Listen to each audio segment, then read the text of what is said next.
Anxiety news about anxiety. So, from EastBayTimes.com, Larry Magid says, is the internet responsible for increased anxiety? I think so. If you spend a lot of time on social media, you're bound to see things that upset you. Indeedy, deedy, deedy. Man, what the fuck is going on with this webpage? Trying to make me sign into Google. Do I have to?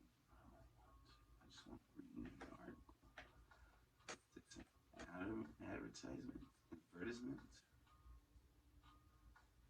Oh my gosh. It's an advertisement. Alright, so I'm going to read this. He says that he's not a mental health professional. But it's obvious that many people today are dealing with stress, anxiety, fear, and depression. This can be true for people of any age and backgrounds, but there are special considerations when it comes to young people and marginalized people, especially if they feel they are under attack, such as many in the LGBTQ community, plus community. Some of this anxiety stems from exposure to media. What the media is, for the most part, the messenger of scary news, not the cause of it. The news media didn't cause a shooter to kill 3 children and 3 adults at Nashville Elementary School, or cause the death of 19 students and 2 teachers in Uvalde, Texas last year. But the news of these tragedies does have an emotional impact on those who consume it, including young children who not only hear about these tragedies, but now have to endure active shooter drills because of the real possibility it could happen at their school. Social media further amplifies things that increasingly worry people, including concerns about the state of our democracy and the impact of climate change. Some of this anxiety is the result of false or highly exaggerated fear-mongering on social media, as well as by some TV and radio hosts whose ratings seem to be correlated with their ability to frighten their audience into believing that some of their fellow Americans are enemies out to destroy their way of life. But much of it is in response to actual news. The UN Secretary General's recent warning that our planet is nearing the point of no return is not fake news, supposedly.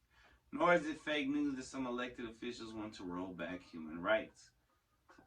For some of us, these are just political issues, but for many who are directly impacted, they can feel like existential threats. And there is, of course, the pandemic. Many of us are starting to go back to work or school and attend in-person meetings, but it's hard to shake off the impact of 2 years of near isolation. It's hard for adults, but imagine how it feels for a young person who has spent perhaps 20% of their life dealing with a pandemic. Is the internet to blame? This anxiety has increased just as many of us, including most children and teens, have been increasing our time online. So it's natural to blame the internet and social media for the increase in depression, anxiety, anger, and fear. The internet does play a role. It's the place that many of us, especially young people, learn about the things that are bothering us. It's also far more ubiquitous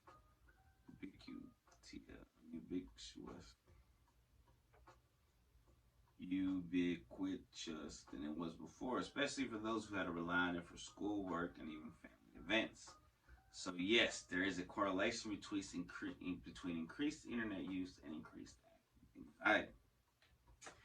But as scientists have shown over and over again, correlation isn't necessarily the same as causation. There was a situation where people seemed to be getting sick from eating ice cream, but it turned out that they were eating more ice cream because it was very hot, and the sickness came from the heat, not the confectionery. If you spend a lot of time on social media, you're bound to see things that upset you. They might make you angry, or they might make you sad. Seeing pictures of people who seem to have better lives than yours can be depressing. Anyway, shout out to Yugaki Yerba Mate. It's true.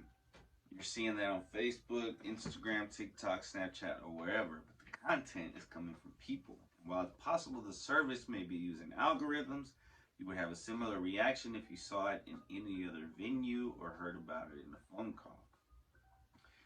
This is not to suggest that social media and other tech companies are completely blameless or don't have responsibility to help users cope with mental health issues that are at least correlated, if not caused, by the use of their products. Those algorithms are a factor, and it's undeniable that social media companies work hard to make their products as attractive and appealing as possible.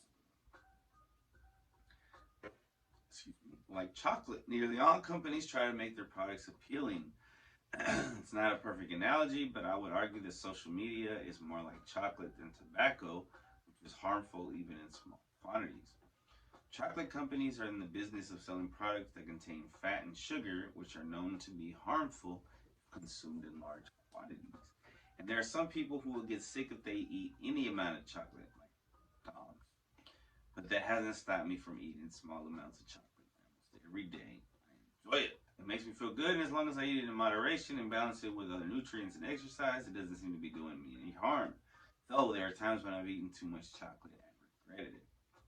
Excessive use of social media is bad for nearly everyone, and those with mental health issues or other vulnerabilities are better off avoiding it completely. I agree. And just as there are some people who don't like chocolate, there are those who don't like social media. Not everyone has the same experience on social media. The other thing about it is that it's not monolithic. As much as I complain about algorithms, they are to a certain extent protective. There is hate speech and toxicity on social media, but I rarely see it because my feed and my overall experience is reflective of my interests and the people I choose to follow or interact with. The bad part of that is that I feel I'm in an echo chamber surrounded by like-minded folks, depriving me of a diversity of thought. The good part is that nearly everyone I interact with is well behaved and considerate.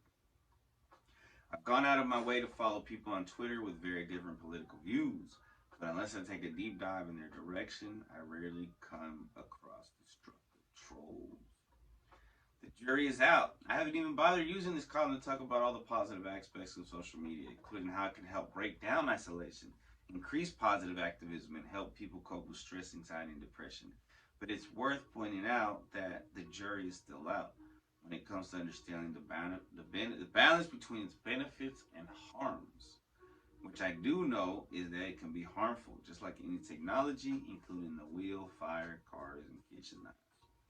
I also know that industry has a responsibility to mitigate harm, and governments should be looking for sensible regulations, just as they do with food, pharmaceuticals, vehicles, and commerce. This is according to Larry Magid, the CEO of ConnectSafely.org, which is a nonprofit internet safety organization whose supporters include social media companies.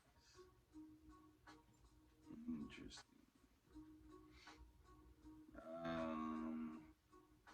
We can't leave the solutions to private companies, but we must also avoid regulations with unintended consequences that may be worse than the problems they try to solve. It's complicated and hard.